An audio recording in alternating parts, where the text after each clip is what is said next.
there's a distinction between awareness and experience. Mm, And in awareness, you have a small dribble of experience, which may feel like you've gone a much greater distance than you actually have. hmm. And depending on the training you've received and the kind of instruction you've received, you may not have any idea that your 20 to 30 year practice, as you just said, hasn't really accounted for very much.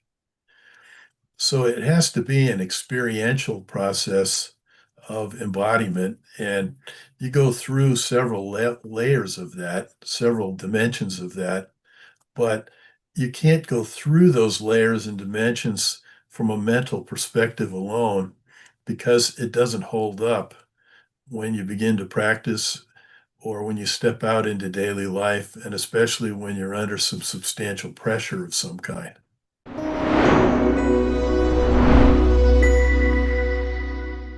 Bob Noah, thanks for coming out and having this nice discussion with me today. I really appreciate it. It is an honor to be here. Thank you for inviting me.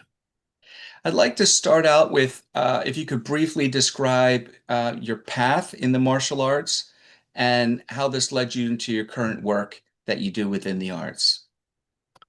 I started out like most people do, wanting to just learn something about martial arts and about self-defense. So I studied boxing and Kenpo Karate with a teacher in Menlo Park, which is near San Francisco. And I was reading a magazine, a black belt magazine issue that had Maso Yama on the cover. Yeah. And in the back of the magazine, they had books about various arts. And there was a book called Aikido in Daily Life written by Koichi Tohei. And there was something about it that was intriguing. So they also had a listing of schools in the back, and I called the nearest school that was listed, and they referred me to a school that was even closer to my home in Mountain View, which is kind of near San Jose. Hmm. And I started practicing there, and it felt like home. Wonderful. So my most influential teacher was Robert Nadeau, and what brought me to the types of training and practices that we're interested in talking about today is he had a very strong feeling that there was much more to training and to Aikido specifically than just learning a bunch of techniques. Although the techniques had a certain intrinsic value, they weren't by any means the entire purpose of the art. And so, almost right from the beginning, I had an interest in kind of two areas.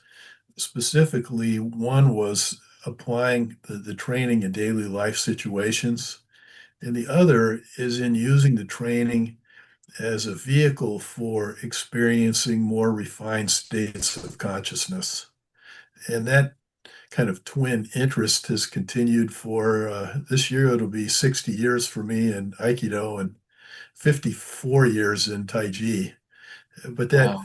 while I've refined my understanding and practice of those, the focal point in those two areas has remained the same all this time. Hmm. That's an incredible long time to be dedicated to something, and I commend you for that. Um, Now, what key observations may have convinced you along the way that the conventional models of regulation and development were maybe incomplete in the body? Well, the way I kind of experienced that is as training progressed, I began to see more and more of how large the opportunities for training are, going beyond the physical and even going beyond the energetic to even more highly refined states of consciousness. Mm.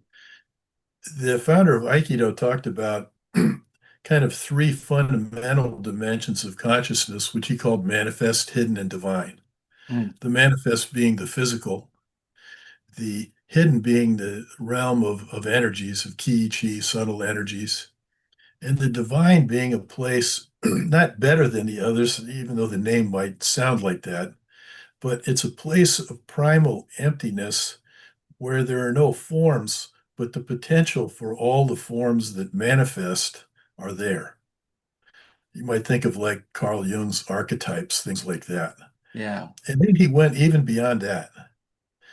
And he said that beyond that, and this is something that you see in Buddhism and many other traditions as well, wasn't unique to the founder of Aikido. Professor Cheng had a similar setup, but he talked about what in the Buddhist terms they call the pure witness.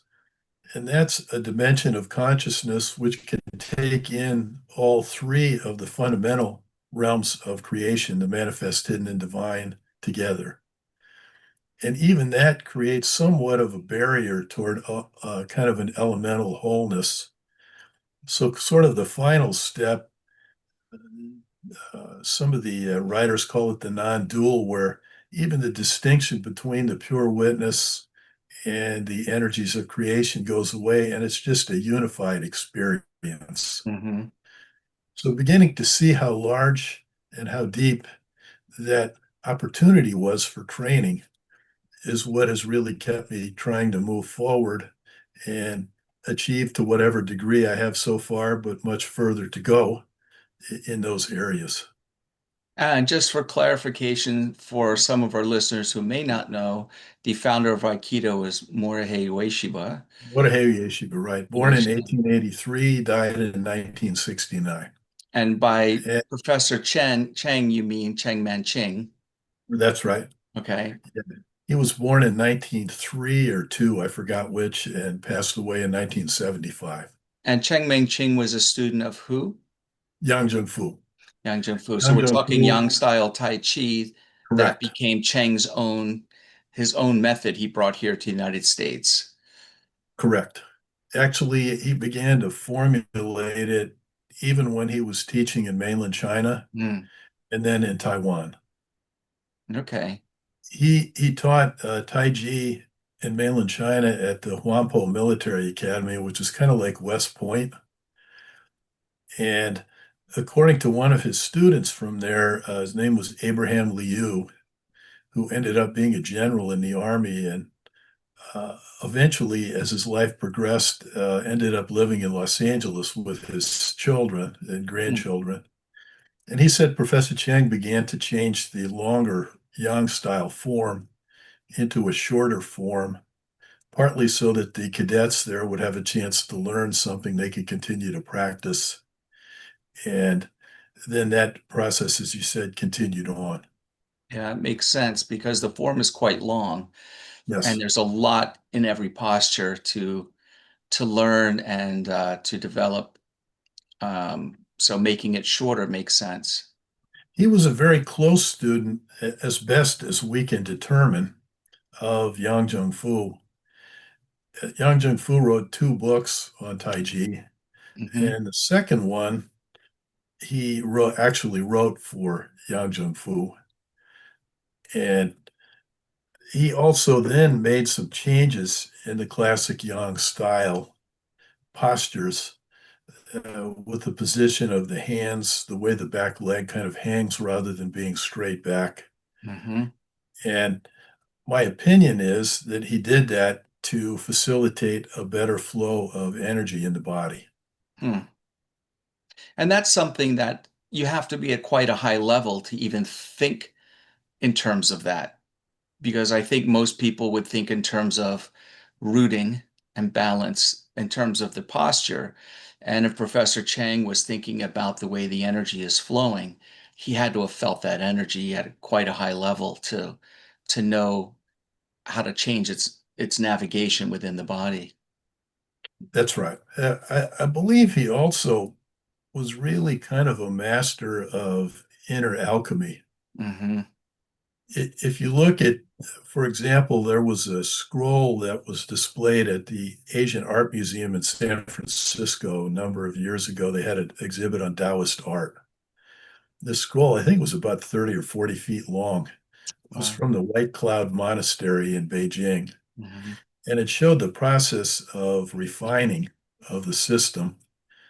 And the way it described it, which you've seen in other traditions also, is At first, you're sort of cleansing the system through kind of a fire water alchemy, inner alchemy. And what comes out of that is actually displayed as like a baby growing within your system and becoming a better version of yourself, in effect. Wow. And one of the things about Professor Cheng at the time, when we would kind of sit around talking between classes and that kind of thing, Professor Cheng was a remarkably accomplished person in a lot of areas. In mainland China, so here we're going back to between the world wars. He was one of the most famous painters of traditional Chinese medicine.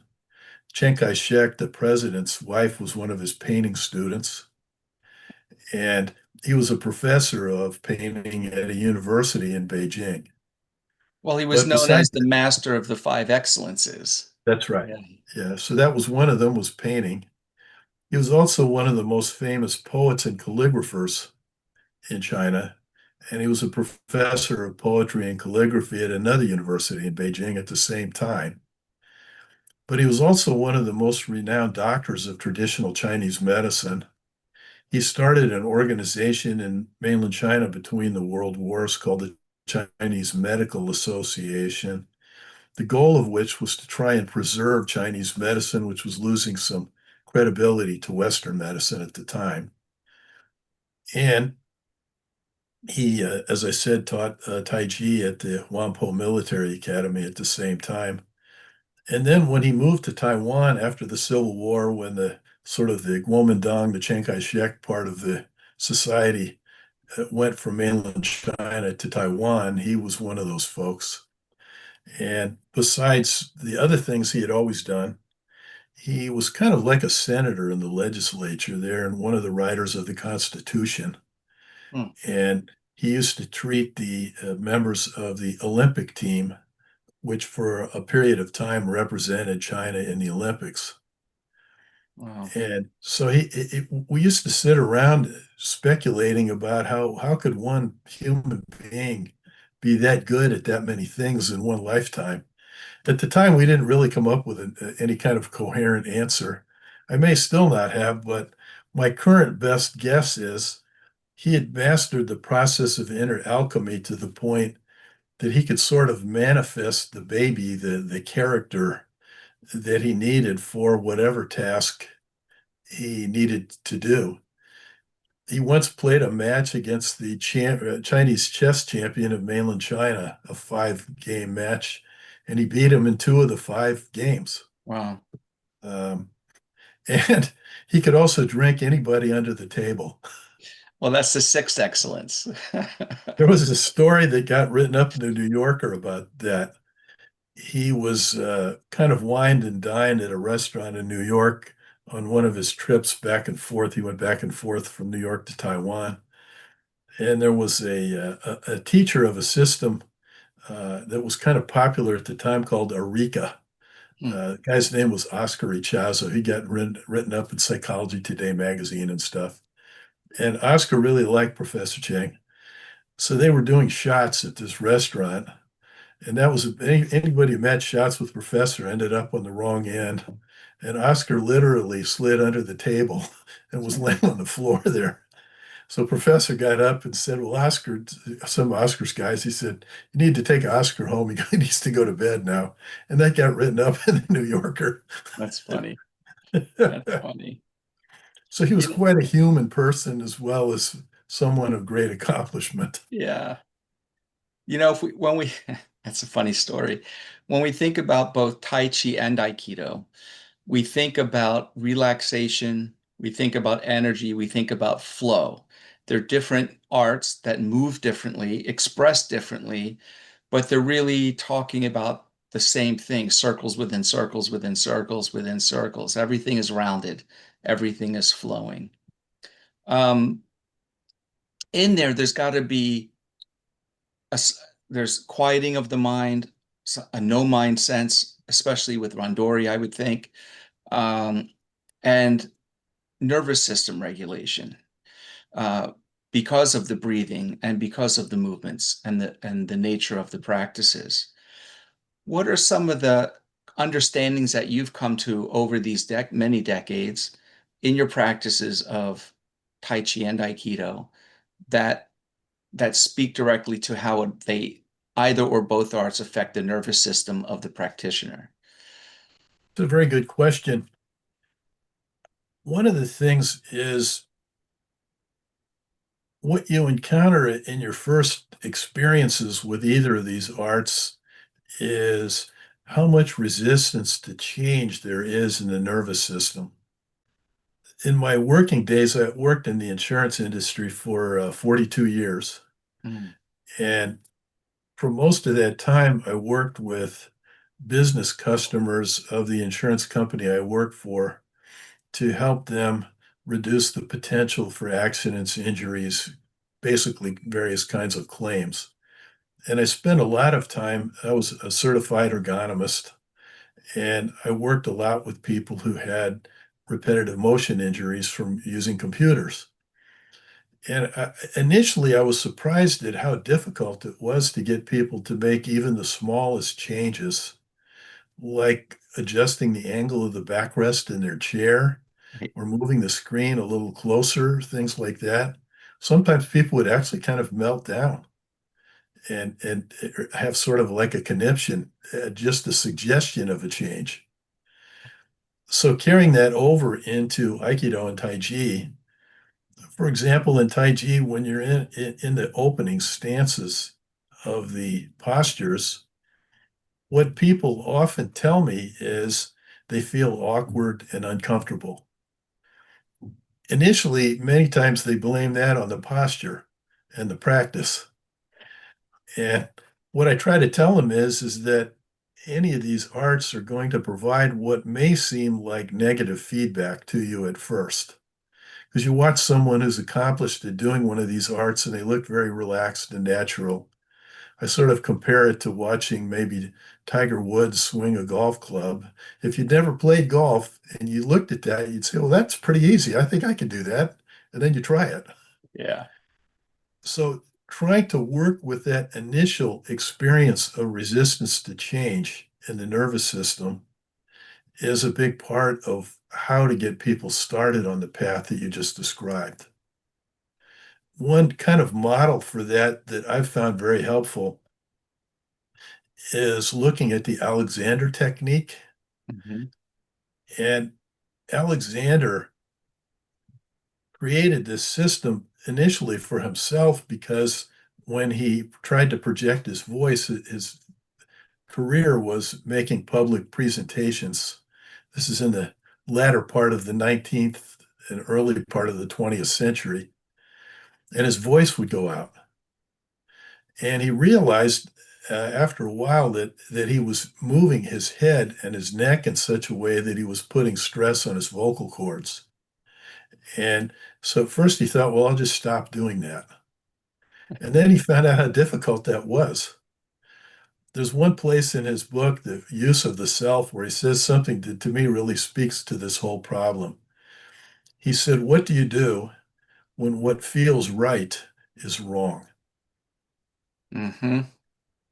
And so initially, what you're trying to do is to get new students to overcome that problem. Then they begin to feel the effect that the movements, and as you were saying, placing the mind at center and those kinds of things, those positive changes that begin to happen. And once that happens, then the nervous system begins to function in a more aligned and less kind of frenetic manner. From that, people then begin to have an opportunity to feel the flow of chi, of energy in their bodies. Mm. And a lot of people have a misconception about this because, like you were saying, it's the posture that doesn't feel right when really it's the nervous system saying, I don't like being in that posture. Just like Exactly with right. Alexander, I think you hit the nail on the head with your question. What do you do when what feels right is wrong? Uh, that's like a one of those big questions that we have to go sit on a mountaintop and meditate for a while, each of us on our many lists of things. Um, when people don't make those changes, and we see even after 20, 30 years of people practicing, you know, Tai Chi, Aikido, yoga, karate, any of these Right. mind body disciplines, that some just aren't good.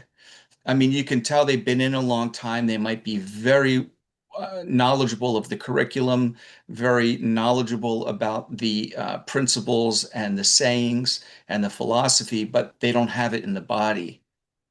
I mean, we know that not everybody has the predisposition in their DNA somehow to be a genius in everything. Like I can't be a classical violinist even if I train forever, right?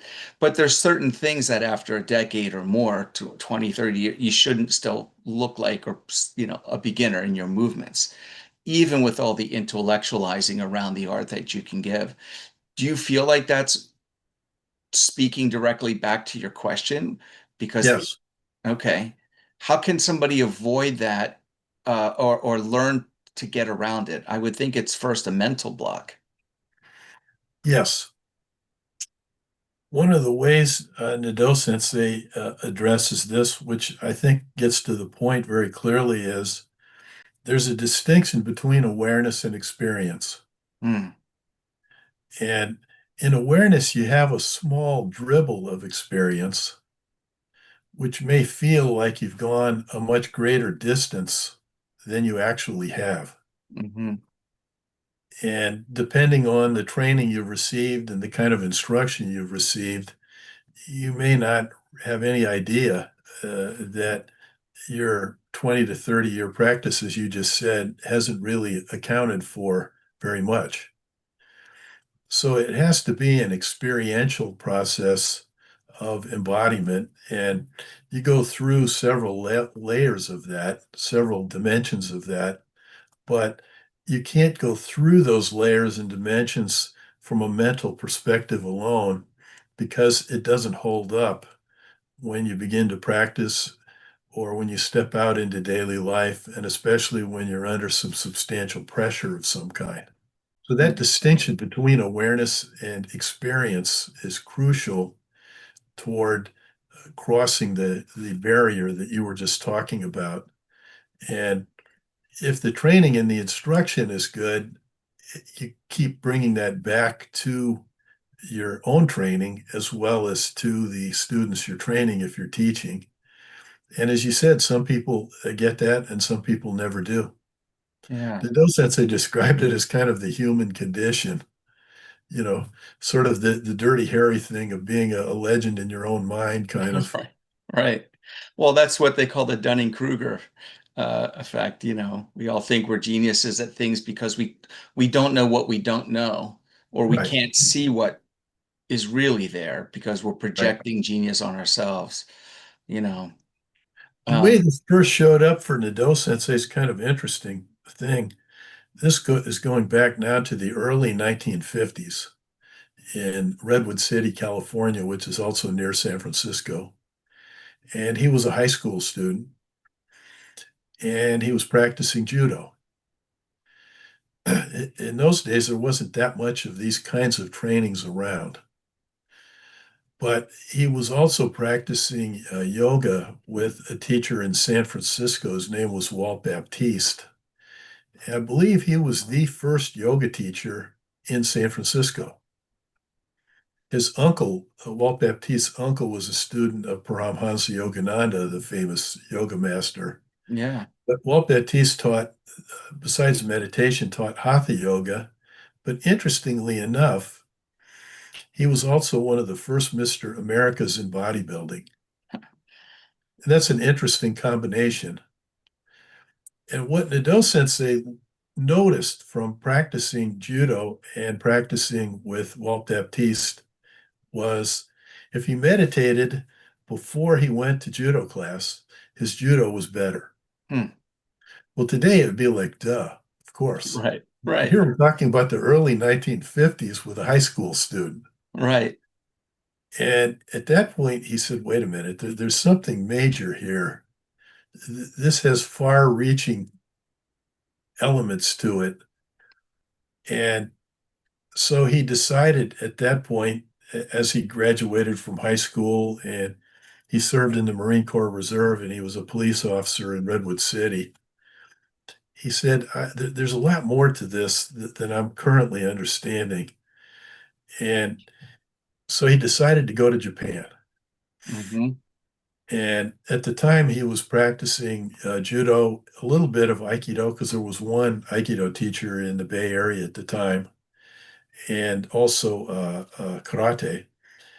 So he went to Japan, and when he saw the founder, Osensei Morihei Ueshiba, he said, "This is somebody who has embodied this. This is what I was looking for." And so he and Osensei became very close. Osensei was very good at reading people. And he recognized that, unlike a lot of people who trained with him who just wanted to have his substantial capabilities as a martial artist, that Nado Sensei was interested in some of the deeper teachings that he was involved with. So they became very close, spent time together one on one, and he really began to gain some level of understanding of what O-Sensei was trying to get across, including O-Sensei's own version of this inner alchemy of fire and water, producing steam as kind of a refined form of energy. And that steam in the system, that sense of expansion and opening in the system, is one of the ways that you can move beyond awareness into experience. Mm. So that inner alchemy, I think, is a crucial element to really making the shift from one to the other. It isn't that you leave awareness behind. It's not that the practice is against thought or concept, but that's half the system, so to speak. And if the other half of the system is left out, not only are you incomplete, but it sets up pressures in your system because the more experiential part of your system wants to be expressed, wants to be included. It's almost like you're leaving a part of yourself outside and it's trying to get in. And it begins to put pressure on your system Hmm. in a way that what's meant for your benefit, what's meant for completing you as a human being, comes across initially as an enemy that's interfering with your kind of inner mind oriented, your inner thought world in a way that it seems like you're losing something rather than trying to make contact with the more whole version of yourself. And that's unfortunate because at that point you're kind of stuck unless either through your own efforts or by somebody helping you, you begin to realize, no, this is a deeper part of yourself trying to find expression and fullness. These arts have so much to offer us as to grow as human beings and into spiritual beings that people who look at them and engage in them just on the physical frame are, I mean, we all have our own goals and needs and likes and dislikes, but if everyone knew there was more there and that more was valuable, that would be really a tremendous thing. Most definitely. There's an interesting story about that. You're probably familiar with Moshe Feldenkrais and the Okay. Feldenkrais method. And not so many people know that he was a very advanced practitioner of judo, one of the earliest Western practitioners of judo. Anyway, he was doing a Feldenkrais seminar at a university in Philadelphia. And at the time, the Philadelphia 76ers basketball team were working out at this same facility at the same time. Mm. And Dr. J, who was a very famous basketball player, very great basketball player, and Feldenkrais happened to be interacting, and they were looking at a film of O-Sensei together. And Feldenkrais said to Dr. J, he said, "This man is not going to lose this inner capability because of what he's doing. But you, Dr. J, are going to lose your capability as a basketball player because you're not doing the same thing." Yeah, it's true. It's all Feldenkrais physical. wasn't afraid to poke people in the Yeah. eye. Well, if he could reach Dr. J's eye, he's so tall. And I don't think he meant it as an insult so much as No. just a statement of fact. Yeah. Kind of like a little learning nugget to drop in to, hear me Right, now, listen to me later, right. kind of a thing. We see a lot of top athletes and Olympians, um, after their window of expertise in competition, whether it's against another individual or in solo ice skating or running or swimming, whatever, that they lose the skills because it's all physical skills. That mind body piece, the energy development, the integration is lacking in the sports. That isn't lacking in these deeper traditions. Um, we were talking about a few moments ago about people who don't realize they're doing something wrong, and you need the teacher, like the stance we were talking about. It feels awkward, and the teacher, you really need a good teacher in these arts who knows what they're doing to correct and guide you. Um, and one thing a teacher's good at is making a temporary state change. Okay, I can feel it now. I can feel it now, especially with posture, with rooting, Yes. and with even feeling the dantian, the hara, the lower abs, and how it moves and interacts and so forth. But what we, as longer time practitioners, realize is that you need to have that state change to become an ingrained permanent trait. And this goes back to some of the work of and the philosophy of Ken Wilber, who I know you've been influenced by. Yes. And I wonder if you could maybe share a little bit about how that framework of his interplays with into this discussion and the training of these internal arts. Well, Ken Wilber makes a very strong distinction in a couple of areas that I found very helpful. One of them is that states of consciousness are available to people at almost any level of development on a temporary basis. The great psychologist Abraham Maslow used to talk about peak experiences. Yeah. And at a certain point in his work, I believe he modified this feeling later. He said peak experiences kind of come and go, and they're hard to predict. One of the things that O-sensei learned from his most influential martial art teacher, his name was Sokaku Takeda, was how consistent he was as a martial artist, that he didn't have a good day today and a so-so day. He was always right there. Mm, And Takeda had a lot of issues as a person, but his skill as a martial artist was incredible, and it was always there. hmm So one of the things Ken Wilber talks about is the difference between states and stages. Going back to the three dimensions of consciousness, Ken Wilber, from going back to India, calls them gross, subtle, and causal. Gross being physical, subtle being the energetic state, and causal being the state of primal emptiness. And he said every human being goes through those three states every day. You're in the gross or the manifest or the physical when you're waking, the subtle when you're dreaming, and the primal or the causal when you're in deep dreamless sleep. hmm So these states are readily available to people, and sometimes they occur in the waking state as well, either through happenstance or through an early experience of training. But one of the things he said was is that the way you get from making it a peak experience or a state that comes and goes is through constant practice of experiencing that state. And he said it's kind of like you're starting out making a fist, and the fist is the closed version of your system. And gradually, as you experience those states over and over again, the fist begins to relax a little bit at a time until it becomes an open hand that's open at least most of the time.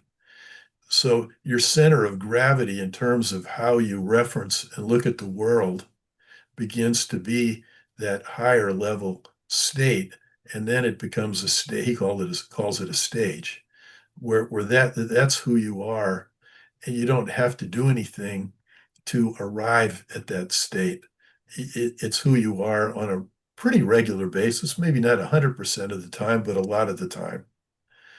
There was a management consultant who came up with a version of this that I found helpful in explaining it to people who are new.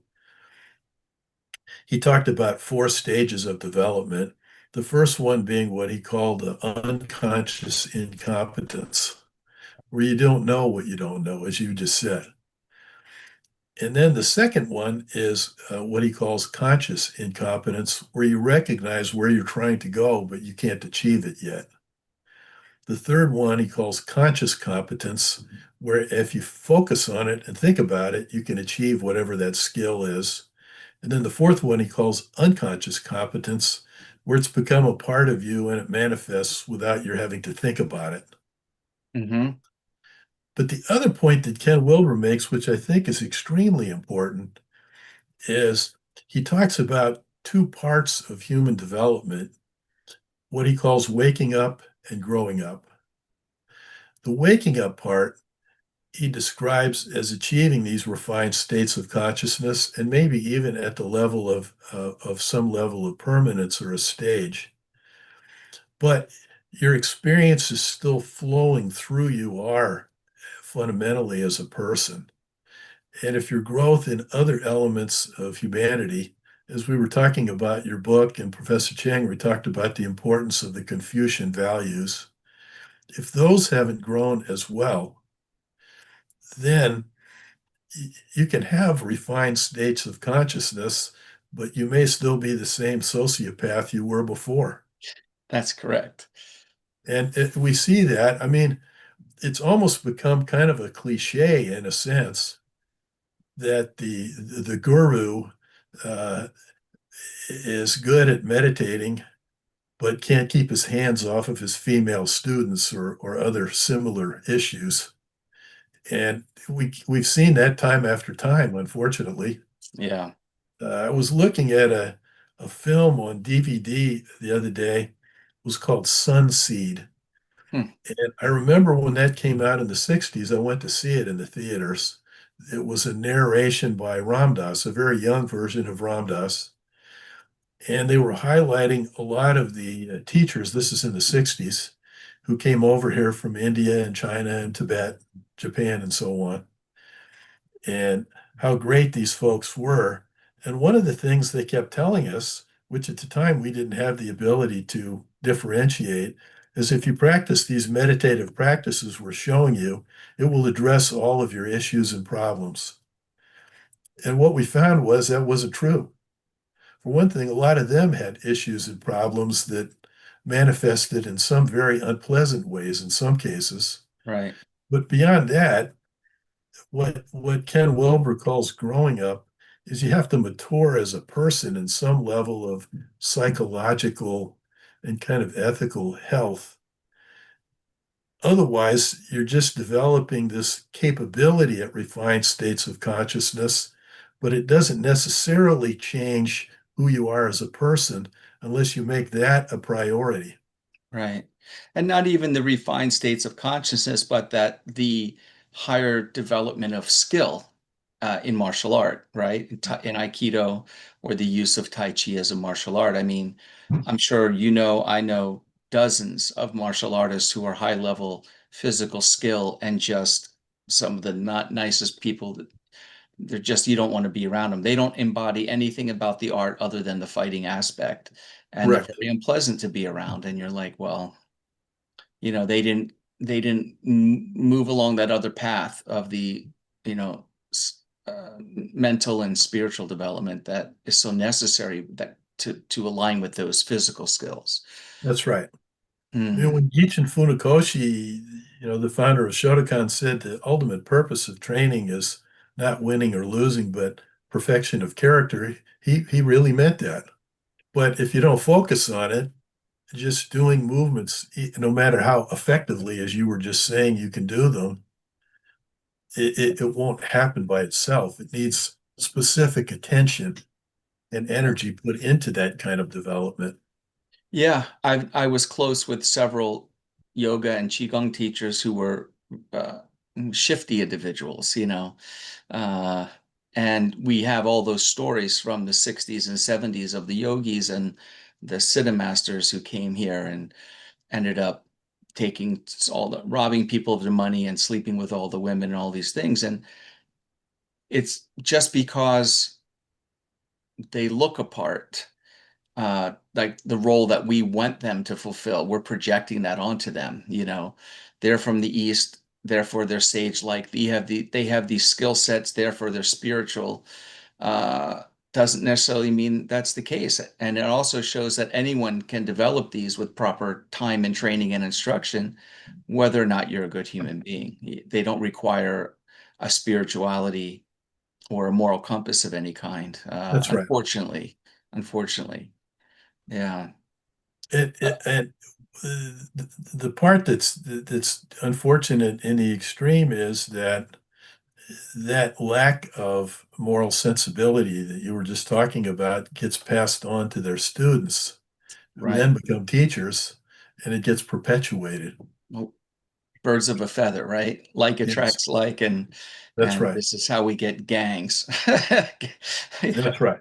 Yeah, I mean, one of the ways of defining a cult is when the teachers' faults become virtues. Right, right. That's yes, yes, indeed. Um, if we look back at Wilber's model, and you look back at the training of Aikido and Tai Chi, and if we're trying to apply those together, not the Aikido and Tai Chi separate as a triangle with Wilber, moving both in both directions, how would somebody know if the that model has evolved their training, understanding, physiology, nervous system movement, mental state, energetics? I'm throwing a wide net out there for you. Uh, what are some tell signs within the body or mind that something has taken hold along those lines? Well, one of the ways you can use Wilber's model without it becoming too intellectual, Yeah. I look at it as kind of like when you go to the shopping mall and you're trying to find a store, and they have these maps, and there's a little sticker on it that says, "You are Yeah. here." So the initial part of the training, I think, is to be here Mm-hmm. and to really feel at what level you're currently functioning. And once you do that, and of course, that's not necessarily that easy, but the training is designed to give you feedback at a basic level. You're trying to do a movement or interact with someone, and it feels rough and unfinished in some way. Or you get under a little bit of pressure and you begin to lose the relaxation and related capabilities. And you say, okay, wait a minute, this isn't it. So you begin to get a clearer sense of what your starting place is. One of the things I believe is we shouldn't be too hard on our starting place as long as we recognize it for what it is, because without that, we haven't begun the training. So I kind of honor the starting place, even with its limitations, because it gets you going and helps you to recognize where you are and that there's much more available to you. So going back to the shopping mall map, once you get a clear sense, a clear experience of where you are in terms of your capabilities, and you see that the map offers much more than that.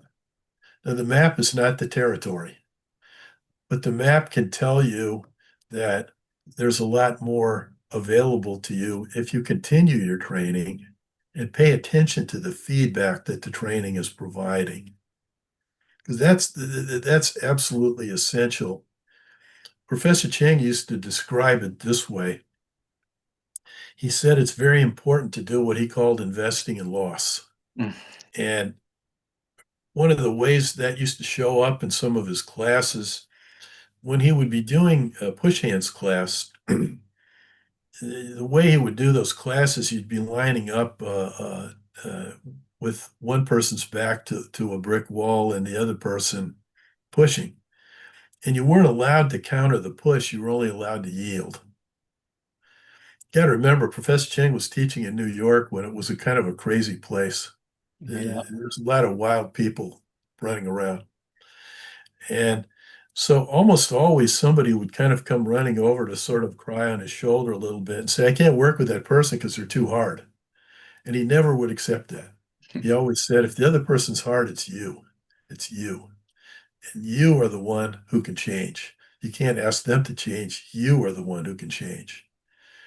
So you want the training to provide you with the feedback, first of all, that you need to change, and then the training and the skills to help you achieve that change. And when you look at where you are on the map, so to speak, you can see you're this far, but there are many horizons left. One of the ways Wilber describes it is one of his ancestors, Wilber's ancestors, I forgot which one, was either Lewis or Clark, Hmm. the Lewis and Clark trip. The expedition, yeah. Yeah. Yeah. He said it was the one who ended up committing suicide. He had some funny ways of talking about himself. Sometimes he's been described as the Einstein of consciousness. And he says that's kind of like being the tallest building in Kansas City. Right. Uh, but he said you're exploring unexplored territory, some of which may be unexplored just by you.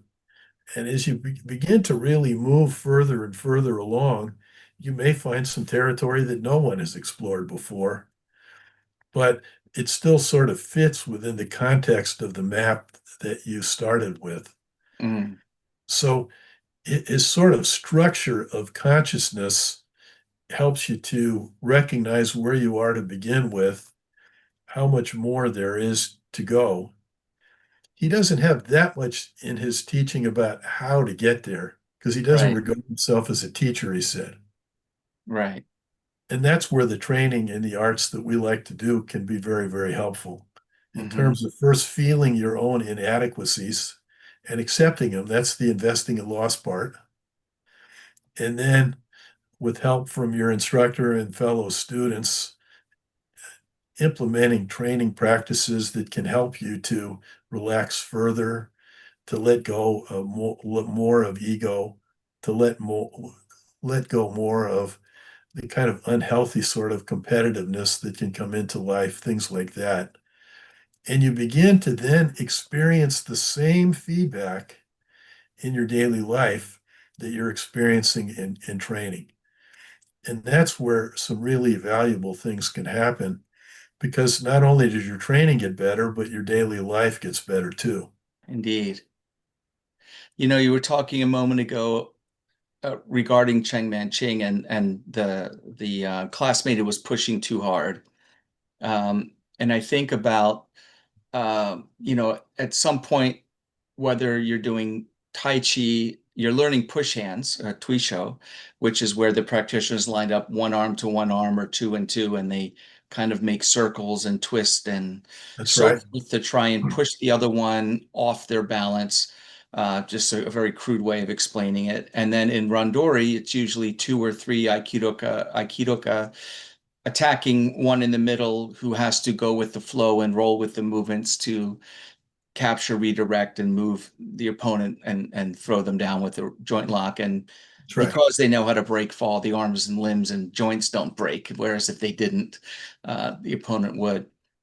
But I think about both of these, the ability to yield, and both in both arts are talking about yielding and blending, where two become one. The circles overlap like a Venn diagram. There's a part overlapping and a part of control. And I think about the term like grace, having grace under pressure. And I think the only way, and I'd like to hear your opinion on it, the only way we can get there from, I think, is from so much training that the muscle memory is there and the mind can hold its center in the midst of the storm. Like those Chinese paintings where there's this big waterfall, but the lake is very calm over here. We want to be in that calm despite the waterfall, right? But also having the energetic system, the rooting and the body shape to where your body's not being thrown and controlled by the opponent. Um, you know, how does one develop that capacity to hold that grace under pressure? And aside from just being attacked, at random at the mall when they're looking at the "You are here" sign. How can they know when they have it? Because oftentimes the training in push hands and randori, I mean, our opponents, they can go harder, but we're all cooperative with one another. I mean, we're not enemies. We're training partner opponents. So I guess a two-part question. Well, one of the ways Professor Chang talked about this is in addition to sort of the basic thing that people often think of when they think of this kind of training and him in particular, is he talked about relaxing and sinking your mind to your center, to your dantian, Mm, and having the chi flow centered there. But he had some other practices that I think were extremely valuable in addition to that. One of them was a principle he talked about called central equilibrium.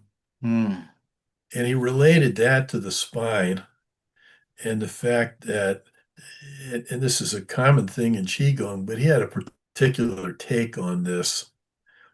He said, you have to be able to flow Qi up the spine, up the governing meridian, and down the conception meridian. Very common thing in Qigong and many other systems. But he said, this is a point of stability in your system. And he compared that as you got to more and more refined states of consciousness and stages of capability. If you go back to where the name of the art Tai Chi came from, it came from the Book of Change. right. The I And the Ching. Book of Change, right. And the Book of Change has a little kind of schematic of how creation itself occurred and functions. It says from the Tai Chi, from the Wuji, which is that state of primal emptiness, came the Taiji. And from the Taiji came the yin and the yang. And from the yin and the yang came the 10,000 things, meaning everything else. What Professor said is that in terms of what he called central equilibrium, that is Taiji.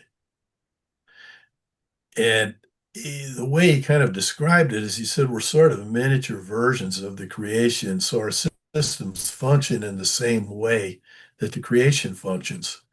So our spine represents Tai Chi in our system. Tai Chi being a place of in which the energies of creation are organized around. Otherwise, it would be chaotic. Mm, So one of the things he did to facilitate that in terms of practice is he started the Tai Chi form with the heels together like this rather than like this, hmm feet separate. And the distinction he was trying to draw there was your heels are touching each other, your arms are relaxed at the side, your sides, and what you're trying to facilitate is an experience in which your body physically and energetically has not yet subdivided into arms and legs and other parts. And that's why, so he called that the Wu Ji posture. hmm, Then he said, once you make it, so you can rest in Wu Ji for as long as you want, but at some point you're going to say, okay, now we're going to start moving. He said, once you make that decision, and he described that as the movement of the E or the intent. And the way he described it is at the original point of creation, before there was anything, a bigger version of the E said, now we're going to create something. So in your own system, the mind, the E says, now we're going to start moving. And we're hmm going to start doing the Tai Chi form in that case. And he said that's a very crucial point because before you start to move, your system begins to manifest the capability of movement first through uh, energy in the spine. And in the Tai Chi classics, as most people who've studied it know, it says from the E moves the Chi and the Chi moves the body. Right. And so the E begins to say, okay, now we're going to start moving.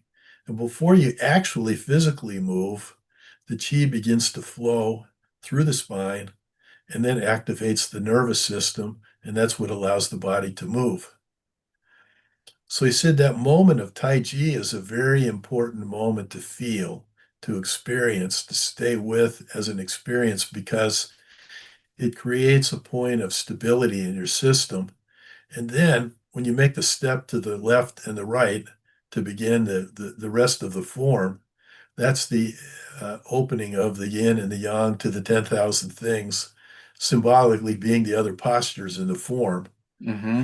And so you want to allow free flow across the body. So, kind of his second point beyond central equilibrium, and equally important, is he said you're going to move across the body kind of like an X, going from the upper quarter to the opposite lower quarter and vice versa, energetically through the Lao Gong point, which is right here in your hand, Mm-hmm. to the opposite point in your foot. This is my foot, it's right here, called the bubbling wellspring. And he said, so you've created a point of energetic flow. This is an important point. There are no meridians through which this energy is flowing when it goes across the body that way. There's not a meridian from the Lao Gong point to the bubbling wellspring point in the Right. other foot.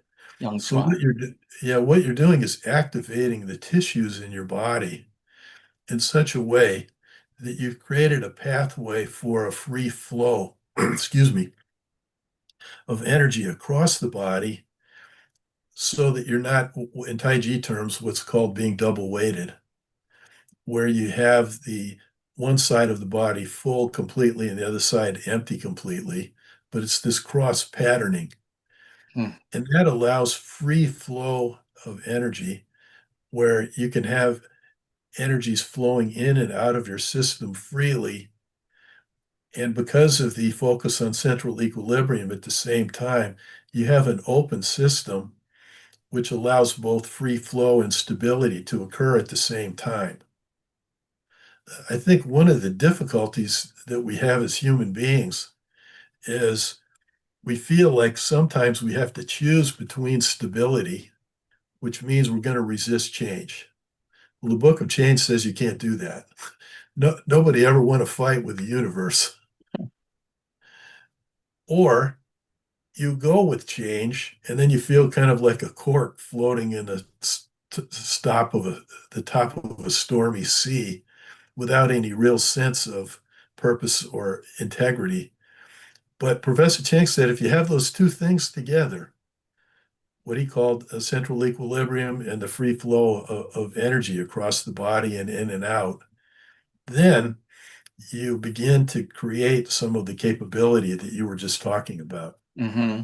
Because when you're doing push hands or doing randori, you're allowing the free flow of energy, but you're not losing central equilibrium.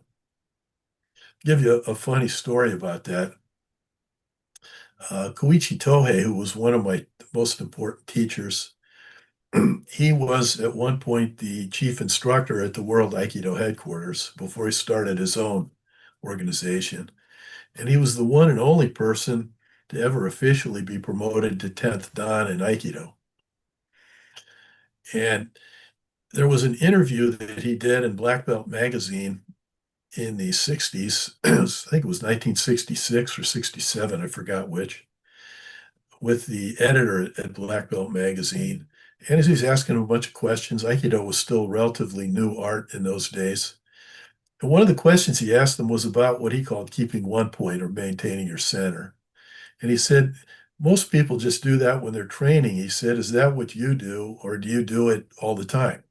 And he goes, no, you have to keep one point all the time. Hmm.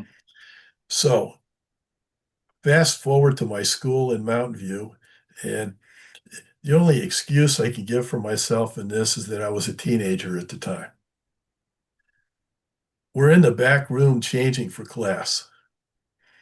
It happened to be that Toei Sensei was there and he was going to teach the class that night. There was a guy in the school nobody liked.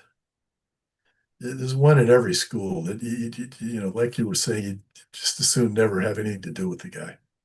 So we were talking about this interview in Black Belt, and this guy said, I wonder if he really keeps one point all the time. Well, here's where we kind of went off the rails a little bit. And somebody whose name I won't mention said, well, he's in the bathroom right now down the hall. Why don't you jump him when he comes out and test him? Okay. Well, this guy was dumb enough to take that suggestion. So the way the school was set up, there was a long hallway between the dressing rooms and where the bathroom was. So the guy goes down there, we hear the bathroom door opening, and all of a sudden we hear this key eye. And this guy goes flying all the way across the school, bounces off the wall in the dressing room, and is laying on the floor. Nice. And somebody leaned over to him and said, "Yeah, I think he does. I think he keeps 1 point all the time." Doi Sensei thought that was kind of funny, but Nado Sensei, who was our instructor, did not. I'll bet. I'll So we bet. paid a serious price for that Yeah. Yeah. expression, but we learned something interesting in the process too. Oh my goodness.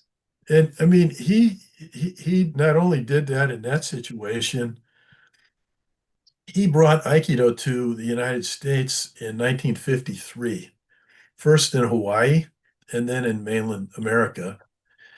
And in 1953, they had the first U.S. Judo Championships at San Jose State University.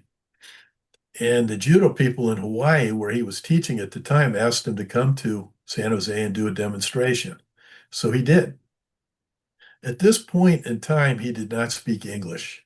His English, by the time I trained with him, was quite good. Hmm. So he did the demonstration, and then the Hawaiian judo guy, who turned out to be not a very nice person either, said, "Well, that was the second to last day of the tournament." He said, "Could you do another one as the tournament is over?" And he said, "Okay." So he walks out on the mat to do this demonstration, again, not speaking English. And the Hawaiian judo guy said over the loudspeaker, "Any 5 judo black belts can come out and attack Tohei Sensei in a no holds barred attack." Oh boy. Well, if he had known what was happening, I'm sure he would not have agreed to this. But he's standing there, and all of a sudden, and Bob Smith, my original Tai Chi teacher, was there. He was a big judo guy at the time. Right. And he told me there was literally a fist fight because people wanted to get out there.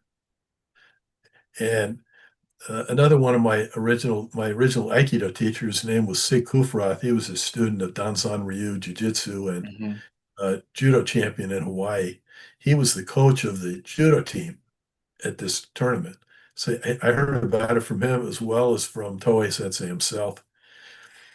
One of the 5 guys who came out was Gene LaBelle. Judo And gene. Gene LaBelle at that time had won the first heavyweight judo championship. LaBelle was 195 pounds. Toei Sensei was maybe 130. And he was one of the 5 guys. Jeez. So they came out after him. And first they were coming at him in a line, and the Hawaiian judo guy said, "No, you got to make a circle." So they tried to close the circle on him. He got hold of one of the guys and threw him into the middle of the circle, and he got out. And then he had him kind of more or less one at a time. And both Bob Smith and Sig, my original Aikido teacher, said he completely dominated these 5 guys. Wow. And Toei himself told me LaBelle tried to hurt him. He got him around the waist and tried to like injure his back. So he got a little irritated. He threw LaBelle a little harder than the other guys and separated his shoulder. But these guys were really out not just to embarrass him, they wanted to hurt Right. him. And he was able to maintain exactly the composure that you're talking about. That's Otherwise, he'd have gotten run over by right. these guys. That's that grace under pressure. Yes, You know, when I lived in yes. Japan, I tried to interview Koichi Tohei and about the capo or the resuscitation, and I was told no, that's only for advanced students, and you're not a student of ours. Um, and I couldn't conduct an interview for the for a magazine that I was hoping to do. Um, That's too bad. yeah, and I went Yeah, I to studied that with him. mhm. He called it Kiatsu, Or Kiatsu, yeah, kind of coining the name from Shiatsu. yeah, Kiatsu. And yeah, no, he taught that. Another interesting thing with him, you were talking about how you know whether this has happened or not in somebody's system. He did a week-long seminar, which I attended at Cal State University in Fullerton, which is near LA. It was a week-long seminar. And so, among other things, he taught Kiatsu at that seminar. But there was a professor of psychology there. His name was Professor Lowe, spelled Loh, Professor Hmm. Lowe, who had been nominated for the Nobel Peace Prize Hmm. for his work on interspecies cooperation. I don't think he won the Nobel Peace Prize, but he was nominated for it. So he asked Tohei if he could demonstrate some of this inner capability in their laboratory, and he agreed. So we all kind of crowded around in this laboratory, and he wired him up with various devices to measure it.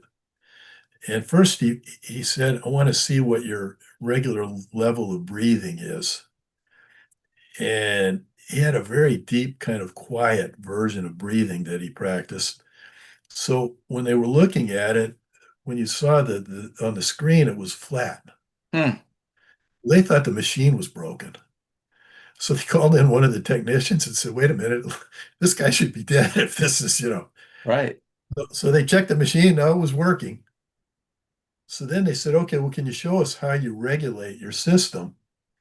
So first he'd make his heart go faster and then slower and faster Hmm. and slower and that kind of thing. And then kind of a funny one was one of the students said, could you do a ki while you're wired up? And Toei Sensei had really powerful ki.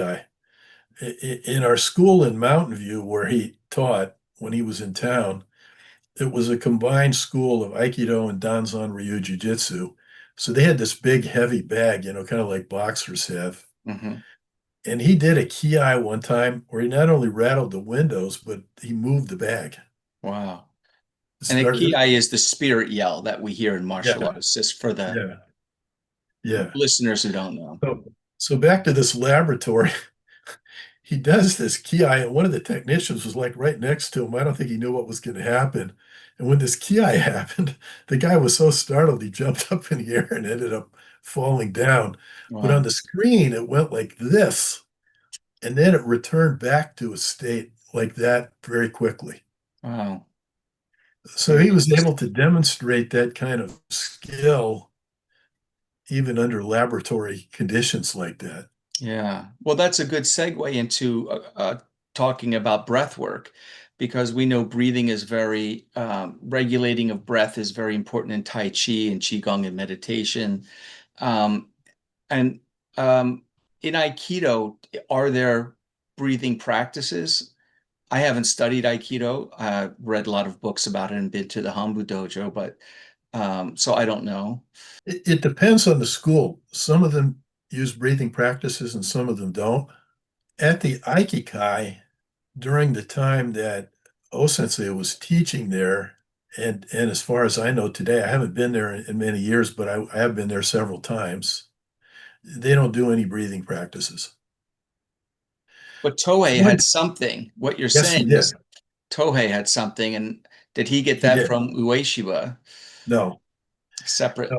He studied with another well-known teacher in Japan at the time. His name was Tempu Nakamura. And he had a whole system of kind of breath and mind body integration. It was called Tuitsu, which means Hmm. mind and body coordinated. A Interesting. lot of Toei Sensei's teachings came from Tempu Nakamura. Hmm. So he had a breathing practice, which we do in our dojo at the beginning and end of every class called Masogi breathing. Very simple practice. You're inhaling through your nose and bringing your mind to your center, pausing for a moment, exhaling through your mouth, pausing again, bringing your mind to your center, and then repeating the cycle. And so we do that at the beginning and end of every class. The founder did teach some breathing practices, which, for a variety of reasons, never made it into the curriculum of Aikido as Hmm. a whole. And one of them he taught, which again never made it into the curriculum. This is where I'd like to pay some tribute to a very close friend of mine and mentor, John Stevens. Yeah. John Stevens was a professor at a Buddhist university in Sendai in northern Japan for 35 years. And he both translated and wrote over 40 books on Aikido and related Yeah. subjects. He was also a ordained Zen priest, receiving his training in Japan. I have many of his books. Yes. Yeah. And his teacher was a very senior teacher in the Aikido world. His name was Renjiro Shirata. He was a pre-World War II student of O-sensei's, one of the few that continued training after the war was over. And he also grew up in an Omotokyo family. Omotokyo was the spiritual tradition that kind of came together in O-sensei's practice with the martial arts he had learned from Sokaku Takeda and other people. Mm. Just to diverge for a moment, O-sensei studied Daito Ryu with Sokaku Takeda, who was the founder of Daito Ryu. And so he had a very strong sense of center and center line, which Takeda did too. And that was what made his skill level so repeatable from day to day. When O-sensei met Onisaburo Deguchi, and he was the co-founder of Omotokyo, Omotokyo in Japanese means the teaching of the great origin. Mm. And if you go back to the period in Japan that O-sensei was growing up and alive, Japan opened up to the Western world in the mid 1860s, what was called the Meiji Restoration. If you've seen the Tom Cruise movie, which I'm sure most people have, The Last Samurai, that's the period that the movie is about. And so in some ways, it kind of reminds me of the 1960s in America, where a lot of new spiritual traditions and ideas were floating around. And one of them was Omotokyo. And at the time, it was a very popular system. I think they had 3, maybe 4 million people in it, which Wow. in a country the size of Japan at that time was probably about 50 or 60 million. I mean, they owned newspapers, movie theaters, all kinds of stuff. So what O-sensei said he learned from Onisaburo Deguchi that he didn't learn from Takeda was to kind of complete his sense of things, and he called it the circle in the center. He learned the center from Takeda. He learned the circle from Deguchi and then was able to bring them together. Mm. So you have both the external world and the space physically around your body, but even in a larger sense than that. And this ability to stay centered in the way you were just describing, even under pressure situations. And so that's what really brought Aikido into being was the combination of these two things, a state of strength and inner stability, but also one of harmony with both inside your system, but also outside your system. And O-sensei said the secret of Aikido is to be in harmony with the movement of the universe itself. And at his level, he could actually do that. Yeah. So, but in terms of the breathing practice, one of them that he taught, which again didn't make it into the curriculum, but John Stevens preserved a lot of these teachings in his books, was called The Breath of Heaven, The Breath of Earth, and The Breath of Human, where one of them is you're breathing up and down, one you're breathing under and up, and then you're combining them into your own system. That's the breath of human. So you don't see that in mainstream Aikido, but it was a part of what the founder himself did. I think what occurred, this is just my opinion, when they decided to open up the practice of Aikido after the Second World War, the founder's son, Kishimaru, who I have great respect and admiration for, he wanted to create a curriculum that he thought would be acceptable to people without it getting too esoteric and without too many techniques, so it would be easy for people to learn it and relatively easy to train instructors. Sounds like Chang's modified short form. Right. And he was very successful in doing that. What didn't make it into the curriculum because of that objective were some of these deeper practices, the inner alchemy, the mind, body, steam, those kinds of things. But some people, and John Stevens did yeoman's work in preserving this.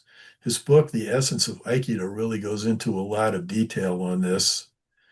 It's funny because when he was working on that book, John Stevens working on that book, Kishimaru Sensei, O Sensei's son, said, I don't really think anybody's interested in this stuff.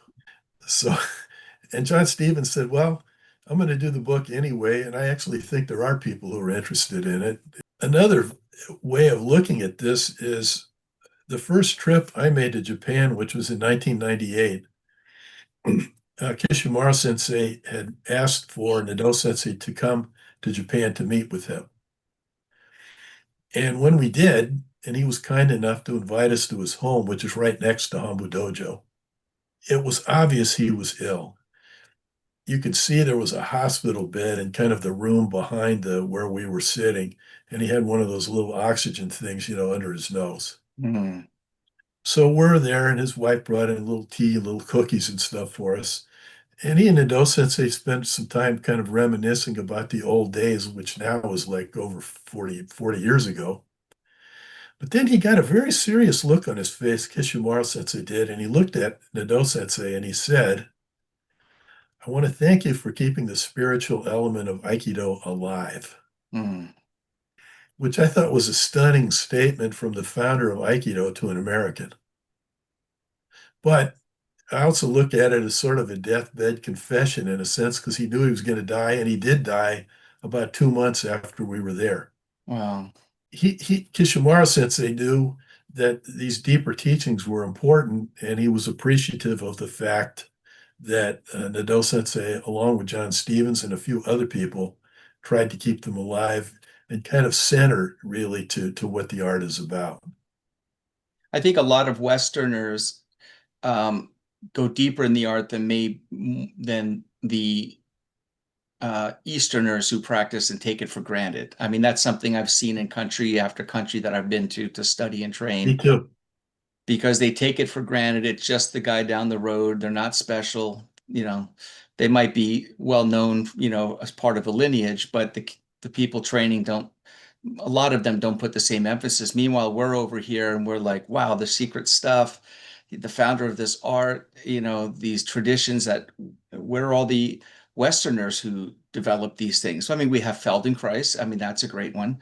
But, so when we go to Japan or the Philippines or Malaysia or Hong Kong and to train with these masters, we're really coming with a deep appreciation, with having read lots of things also before we've gone, rather than just being a local person who takes for granted the treasure chest that is just sitting there waiting to be opened. You're 100% right, Mark. Absolutely. One of the reasons Nado Sensei had such a close relationship with O Sensei, because at first the assistant instructors, the uchideshi, the live-in instructors there, when he would approach O Sensei, they'd chase him away. Say, no, you're a foreigner. You don't Right. bother Sensei. The But then O gatekeeper. Sensei began asking for him. Well, at that point, they couldn't do anything. Right. And so they began, and basically his relationship with O Sensei was he would do his own version of meditative practice on something that he thought O Sensei was working on. Then, after he'd spent some time with it, he would go back to O Sensei and he'd say, is this right? And O Sensei would either say, yeah, you're on the right track, or no, you're not. And then he'd go back and he'd work on it some more. It kind of reminds me of Professor Chang used to describe himself as a bell. He said, if you hit me softly, meaning if you ask a dumb question, you'll get a small response. If you hit me a little harder, you'll get a bigger response. And O Sensei recognized that he was interested in a lot of this stuff, which the majority of his Japanese students were not. Mm. They recognized his skill, but the deeper teaching that he had to offer was not really. I remember one of his students, Kanai Sensei, who taught in Boston after he left Japan. He was an Uchideshi in Japan. And I trained many times with Kanai Sensei, had great respect for him. But one of Kanai Sensei's closest students said, Kanai Sensei said we basically fall asleep when O Sensei was talking about this stuff until we got a chance to get up and train. I learned a lot from Nado Sensei starting when I was 16. I started training with him. And then in 1970, I had to go back east to complete my education and serve in the Air Force. And so Nado Sensei said, if you get a chance to practice with Professor Chen Manqing, you should do it. Well, I was living in the Washington, D.C. area in suburban Maryland, and Robert W. Smith was teaching at a YMCA there in Bethesda, which is near Washington. And so I began practicing with him, and then he took me and a bunch of other people, not just me, up to New York to practice with Professor Chang. So I'm not trying to compare myself to anybody else, but I had a lot of sensibility from what I'd learned from the Do Sensei and began to see the same things going on with Professor Chang. And kind of in a similar way, I think a lot of his students wanted to have his capability, but didn't really realize the deeper teachings that he was offering. Right. Not all of them, but a lot of them didn't. And looking at the shell, Right. in Chinese martial arts, there's a saying that, most martial arts get the skin and the hair, and very few get the bone and the blood, you know, Exactly. the deeper things that you can't see, right? The deeper teachings. I, Yeah, O Sensei gave Nado Sensei a scroll when he left Japan to start teaching, and it said, "Do the Aikido that cannot be seen with the human eye." let's talk about before we close today. I know I'm taking all of your time, enjoyably so. No, Um, I love having this conversation, Mark, because as we were just saying, there's not a lot of people that are that interested in this. yeah, yeah. In Aikido, there's emphasis is on harmony and non-resistance, like in Tai Chi as well.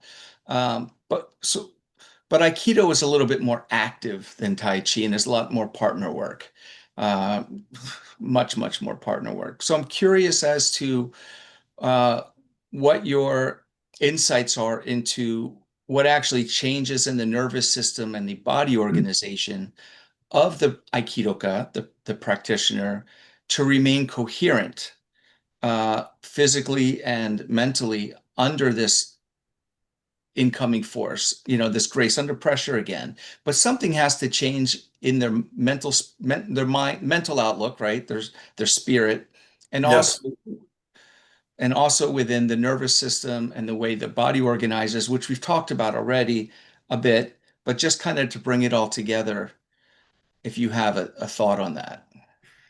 I do, because what you've touched on is very important. If you don't develop that capability, as we were saying earlier, you may have state experiences, but you don't reach a higher stage of development. Right. So there's a process there that starts with, and I was just working on this in one of my Aikido classes just a couple of days ago. People get into a relaxed state, and then when the person grabs their wrist and they start to move, they move out of that relaxed state because they think that's what they have to do in order to function. Right.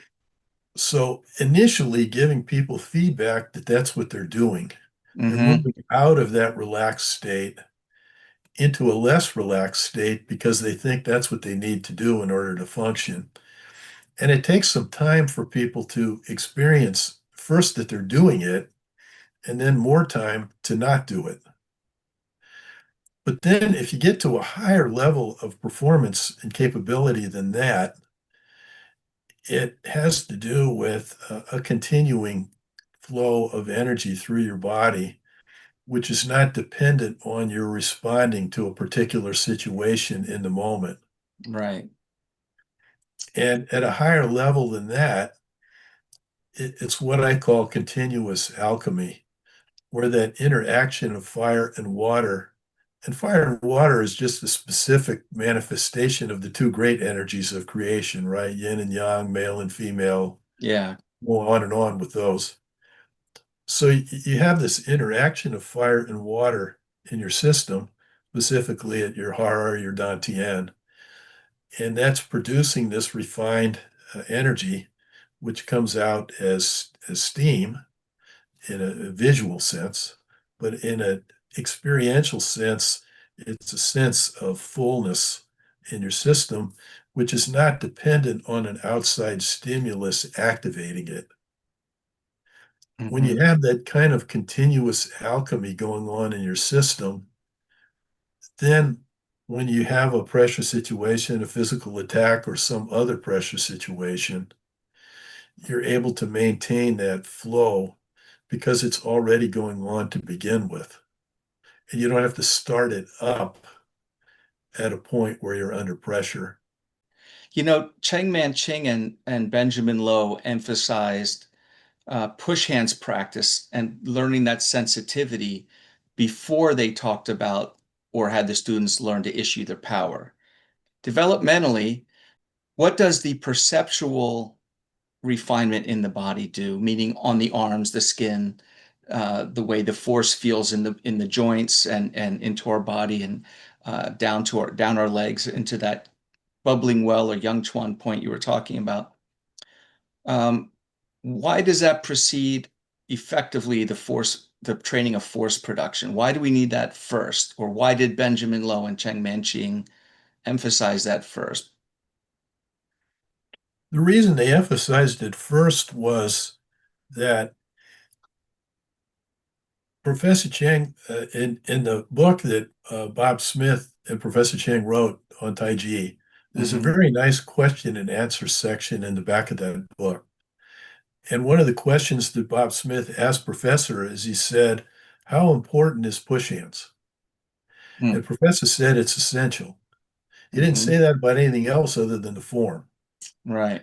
And he said the reason it's essential is because as much as you can get from practicing the form by yourself, there's no substitute for the feedback you get from interacting with another person. Mm-hmm. The push hands in the Tai Chi sense is where that starts. There's Mm. other practices too, but that's where it starts. And so he said that when you're learning to experience what you just described as that sensitivity, when you're getting pushed, if you pay attention to the experience of getting pushed, back to this awareness and experience thing, you feel the exact areas in your own system, both physically, nervous system, and energetically, where your system is not yet open and relaxed. That's why he talked about investing in loss. Mm. He said you have to be able to take that feedback in a fully experiential manner, which is why he wouldn't accept people saying, well, that person's too hard, I can't work with them. And so he said, if you experience the loss of getting pushed fully, not because you're angry because the other person pushed you, so now they're better than you and all of that kind of stuff. Because that kind of stuff happened. I remember once I was in one of his classes and one of the guys got frustrated with the guy he was working with and did a Harai Goshi judo throw on the guy and threw the guy down. This is crazy New York in those days. Yeah. But the point was if you fully experience maybe your shoulder is tight, maybe your hips are tight, maybe you don't have a good cross connection between the Lao Gong point and the butt, whatever it is, you have to experience that failure in your system because if you experience it, it gives you a path toward improvement. Mm. And in a broader sense, Professor once gave a lecture. It was a really hot day in New York, a hot, humid day in New York. The professor said it wasn't healthy for you to sweat, especially from up here. So if you saw somebody sweating, you actually go over and tell them to sit down. Hmm. Anyway, he said, it's too hot today. I'm just going to tell stories. So he told a story about a mythological, I suspect, meeting between Confucius and Lao Tzu. And in this meeting, Confucius goes to meet Lao Tzu, the founder of Taoism. We don't know if he was a real person even, but this is the story. And he meets Lao Tzu, and then he goes back, Confucius does, to his students, and his students say, "What was it like?" And Confucius said, "I've met a dragon." Well, the Taoist perspective on that story is that Confucius acknowledged he'd met a being superior to himself. Professor looked at it completely differently.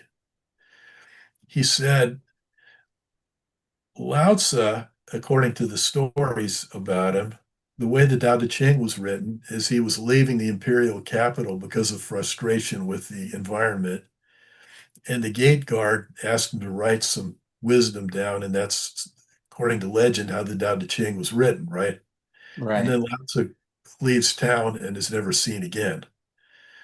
From the professor's perspective, he didn't use these words, obviously, but Lao Tzu bugged out.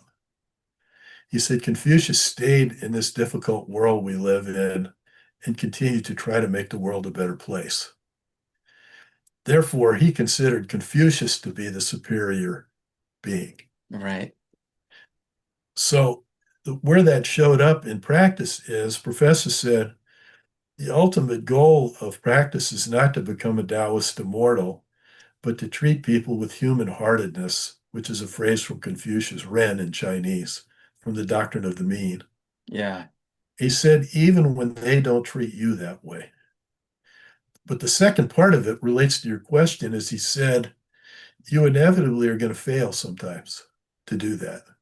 When you do, just like in push hands, it's imperative that you fully embrace your failure experientially and feel what actually happened, not blaming the other person, but feeling what actually happened in your system so that the next time you encounter something like that, you'll be better.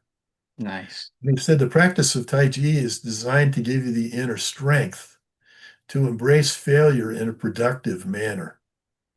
Well, you've provided quite a bit of wisdom for us to sink our minds into. So I would like to, rather than ask a final question, I would like to pose to you, is there something you would like to share that we haven't discussed uh, about anything related to Tai Chi or Aikido, but something from your own experience, perhaps, that you would like to tell students on their way up? This is one of the most important things to focus on. Look at the opportunities for development within whatever system you're practicing, because there's no one system that has a corner on the truth, no one teacher that has a corner on the truth. Bob Smith and Professor were talking. This came out in the book, and he said to Professor, this was when he was in Taiwan, well, I studied with you, but I studied with a lot of other teachers. And Professor said, only a small man with a small art doesn't want his students to study with other people because nobody has the complete picture. What helps you to get your version of the complete picture is to pay attention to whatever developmental opportunities exist within your system and then your life. Mm. One example I can give of that from a system that I don't practice with, but I have admiration for, is Ishinryu Karate. Our friend Mike Calandra is a very senior teacher of that. Ishinryu came out of a vision that Tatsuo Shimabuko had of what, in a Chinese sense, was Kuan Yin, the goddess of love and compassion. And when you study Shimabuko master's life, you can see how that inner development was a big thing to him. So almost every system has an opportunity for this. It's not limited to any one system. And once you get into that process of inner development and begin to apply it, both in your training but in your life, then the opportunities for a full life move out in front of you. Professor Chang used to say, if you keep training, your best days are always in front of you because development is an ongoing process because the universe itself, as the Book of Change says, is constantly evolving. And therefore, you can constantly evolve too. And especially when you get to the point I'm 75. Physically, I can't do all the things I could do when I was younger. I used to be able to take all the high falls and, run around and stuff. Can't do that stuff anymore. But I can still train and I can still develop in ways that are better than anything I did before. And right up to your last breath. John Stevens, again, one of a very important person in my life. He passed away a little over or almost a year ago. Right at the end of his life, he was still working and still developing. He had cancer, uh, and it was obvious to all of us that loved him and spent time with him that he wasn't going to live much longer. And so we used to have these monthly meetings with him on Zoom because he had students in Europe and in America. And he would talk about his plans. We're actually working on trying to finish a book that he started on Shugyo, or kind of discipline training. Mm. But right to the very end, he was working on an article for a magazine that he had promised. And a couple of his students visited him. He lived in Hawaii at the end. And he finished this article and sent it. He said, okay.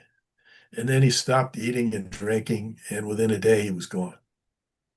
But he just kept working, kept developing, even when his own physical capabilities really diminished to the point he couldn't walk anymore, even. He was still there. He was still training. He was still sharing. He was still practicing. And Osensei did the same thing. The Osensei is going to turn 89 in about a week. His health isn't that good, but he's still doing classes on Zoom. He still shows up at the dojo when he can. So you Wonderful. just keep going because development is unending. If we look at the potential for what happens after we die, if the various traditions are correct, that there are dimensions of consciousness beyond this one that we end up in after we die, even there you can continue to grow and develop. But it helps to have grown and developed here first. Yes. I think that's why we're here, to Exactly. expand, grow, and develop before we Exactly. return, before we re-merge with the greater only consciousness. Yeah, Correct. is to bring something back. Yeah. Well, thank you very much, Bob Noah, for your time this afternoon. I really appreciate it. I know our listeners and viewers are going to really appreciate it too. You've got quite a bit of experience and knowledge and wisdom thereof of your time in the arts, and really grateful for the sharing. Thank you. Thank you. I had many great teachers, and the only credit I'll give to myself is I was smart enough to pay attention to what they were trying to teach me. So you were a good vessel. I tried to be.